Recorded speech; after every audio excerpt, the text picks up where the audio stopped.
नमस्कार छात्रों, कक्षा 5वीं की बोर्ड परीक्षाएं जल्द ही शुरू होने वाली है। तो मैं यहाँ पे जो पेपर लेकर आया हूँ ये एक 100% जो इंपॉर्टेंट आईएमपी क्वेश्चन जो पिछले प्रश्न पत्र में पूछे गए थे वो यही प्रश्न पत्र है। पिछले प्रश्न पत्र में कौन से प्रश्न पूछे गए थे मैं यहाँ पे आपको पूरा डिटेल में आपको जो पूरा पेपर आपको बताऊंगा और उसमें जो है सोल्यूशन भी आपको करके बताऊंगा।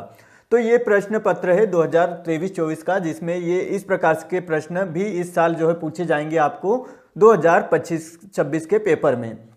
तो दोस्तों यहाँ पे जो इस प्रकार से जो है फुल जो है आपके पास जो 60 नंबर का पेपर पूछा जाएगा आपको। यहाँ पे 60 नंबर के पेपर में से आपको क्यू में निम्नलिखित प्रश्नों में से रिक्त स्थान की पूर्ति कीजिए। तो रिक्त स्थान की पूर्ति करना है हमको। यहाँ पे जो प्रश्न नंबर 6 है यहाँ पे लिखा गया है 20 मिलीमीटर में कितने सेंटीमीटर होते हैं। तो हमको यहाँ पे लिखना है सेंटीमीटर।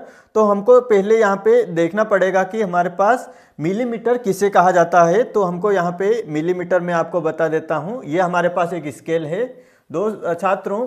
अब आपको यहाँ पे दिख रहा होगा स्केल में यहाँ पे जो 0 से लेके 1 के बीच में जितने जो है इसको ये मिलीमीटर होता है, इसके बाद ये सेंटीमीटर आता है।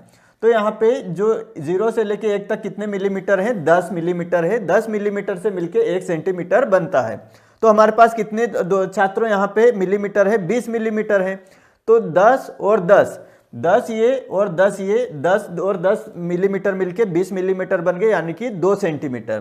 तो इसका उत्तर आ जाएगा छात्रों यहाँ पे सिंपल 2 सेंटीमीटर। सिंपल सा आंसर है।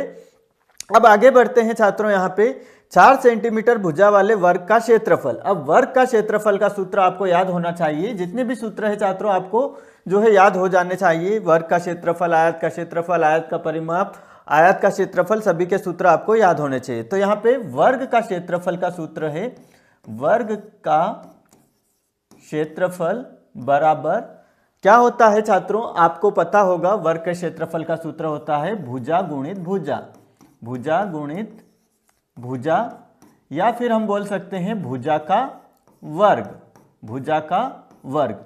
अब हमारे पास भुजा कितनी है, एक 4 सेंटीमीटर।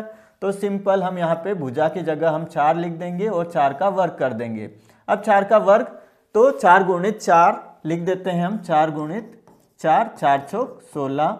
हमारे पास उत्तर आ गया 400 जो है 16 आ गया। तो 16 वर्ग सेंटीमीटर, इसका उत्तर आ जाएगा 16 वर्ग सेंटीमीटर। हम यहाँ पे सिर्फ लिख देंगे 16 वर्ग सेंटीमीटर। ये हो गया हमारा जो सही विकल्प चुनना और जो है हमारे रिक्त स्थानों की पूर्ति। आगे जो प्रश्न रहेंगे वो भी रिक्त स्थान वाले रहेंगे थोड़े।